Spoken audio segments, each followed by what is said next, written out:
मराठी टेलिव्हिजनवर अशा अनेक मालिका होऊन गेल्यात ज्यांनी कलाकारांना लोकप्रियतेच्या शिखरावर नेऊन ठेवलं। असे अनेक कलाकार आहेत जे एक दोन मालिका करून आता टेलिव्हिजनवरून गायब आहेत। अशाच काही कलाकारांवर टाकूयात एक नजर। मृणाल दुसानीस, माझी या प्रियाला प्रीत कळेना आणि तू तिथे मी या दोन मालिकांनंतर मृणाल सध्या कोणत्याच मालिकेत नाहीये, पण अजूनही तिचे चाहते कमी झाले नाहीयेत।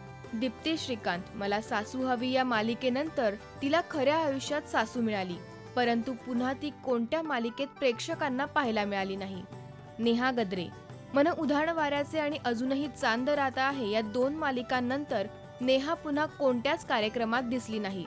सौरभ गोखले, राधा ही बावरी या मालिकेने सौरभला खरी ओळख मिळवून दिली। या मालिकेनंतर त्याने एक सिनेमा देखील केला, पण सध्या तो टीव्ही पासून लांबच आहे।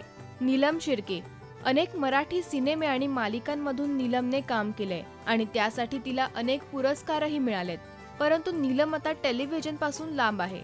पूर्वा गोखले, मराठी आणि हिंदी मालिकेत तिनं काम केलंय, परंतु आता ती बरीच वर्ष टीव्ही पासून लांब आहे।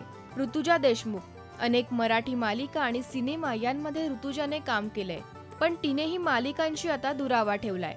गिरीश परदेसी, मराठी मालिका आणि सिनेमांमध्ये आपल्या अभिनयाची छाप प्रेक्षकांवर पाडल्यानंतर गिरीश सध्या कोणत्याच नव्या भूमिकेत दिसत नाहीये।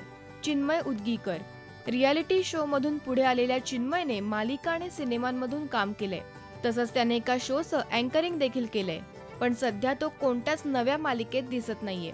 हा व्हिडिओ तुम्हाला कसा वाटला हे आम्हाला कमेंट करून सांगा आणि अशा अनेक अपडेट्ससाठी कीप वॉचिंग राजश्री मराठी।